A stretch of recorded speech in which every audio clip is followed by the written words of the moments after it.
जय गजानन भक्त मंडळी. गजानन महाराजांच्या चरित्राविषयी चर्चा ऐकत असताना किंवा बोलत असताना अनेकांचा असा अनुभव आहे की नुसते गजानन महाराज शेगावच्या संस्थांविषयीची चर्चा किंवा गजानन महाराजांविषयीची किंवा त्यांच्या भक्ती विजय ग्रंथाविषयीची चर्चा ऐकत असताना किंवा कानावर पडली तरी अनेक कामं होतात किंवा सन्मार्ग सुचतो किंवा मनाला बुद्धीला चांगली दिशा मिळते असा अनेकांचा अनुभव आहे. तसं ते अनेक जणांनी कमेंटमध्ये बोलून दाखवलेलं आहे. आणि त्याच दृष्टीने आपण गजानन विजय ग्रंथाच्या जे काही सारांश आहे तर त्याच्यावर आपण चर्चा करत असतो की पहिला जो काही आहे तर तो चमत्कार आणि भक्तीची खरी कसोटी काय, की याच्यामध्ये आपण जे काही चर्चा केलेली आहे. तर कालच्या भागामध्ये आपण पाहिलेलं की शेगावमध्ये आलेला एक अनोळखी पुरुष ज्याला लोक वेडा फकीर अमंगल म्हणत होते. मात्र दुसऱ्या अध्यायामध्ये पहिल्यांदाच एक घटना घडते की ज्यामुळे लोकांचा दृष्टिकोन बदलायला सुरुवात होते. की त्याच्यामध्ये अध्याय दुसऱ्यामध्ये असं सांगितलं गेलेलं आहे की गजानन महाराज अनेक दिवस उपाशी राहतात. कधी कधी त्यांची अशीही परिस्थिती असते की अचानक खूप सारं खाऊन घेतात आणि मग कधी कधी ते खाल्लेलं उलटून पण टाकतात. कधी कधी अंगावर वेगवेगळी वस्त्र घालतात तर किंवा पूर्ण वस्त्र फेकून देतात. तर कधी माठातलं पाणी पितात तर कधी नदीचं ओढ्याचं पाणी पितात. म्हणजे पूर्णपणे विरक्त असलेले, कुठल्याही गोष्टीची आसक्ती नसलेले संत म्हणजे गजानन महाराज यांच्याविषयी अनेक आख्यायिका आहेत. आणि गजानन विजय ग्रंथामध्ये सुद्धा त्या बऱ्याच नमूद आहेत.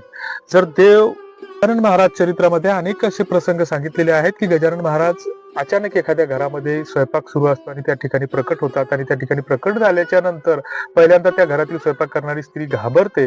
मात्र घाबरून गेलेली स्त्री नंतर स्वतःला सावरते आणि तिच्या लक्षात येतं की हा भुकेला आहे, याचक आहे.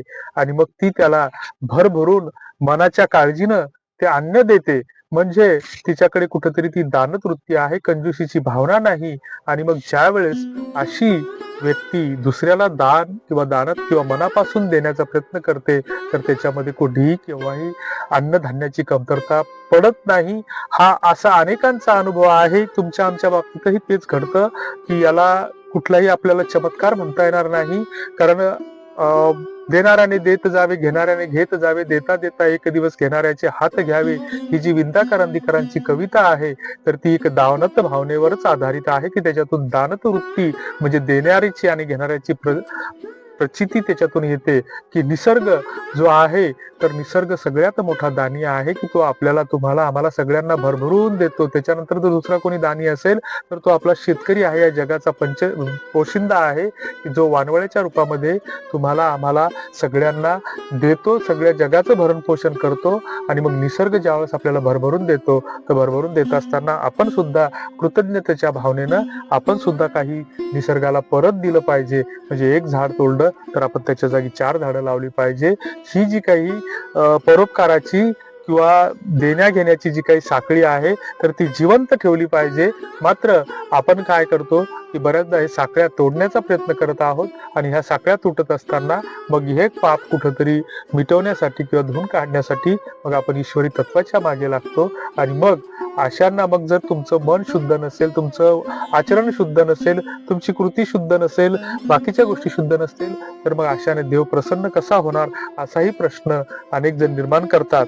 मात्र गजानन महाराजांच्या ज्या काही भक्ती विजय ग्रंथामध्ये जे काही प्रसंग सांगितलेले आहेत किंवा गजानन महाराजांच्या चरित्रावर आधारित, तर त्याच्यापासून आपल्याला एक आध्यात्मिक अंगाने, एका आपल्या सद्गुणाच्या भावनेनं त्याच्यातून आपल्याला एक दिशा घ्यायची असते, त्याच्यातून आपल्याला एक चेतना घ्यायची असते. आणि मग ती आपण कितपत घेणार, अनेकांना याबद्दलचे अनुभव असतील की ते अनुभव आपण जे काही असतील तर ते कॉमेंट बॉक्समध्ये सांगितले पाहिजे. धन्यवाद.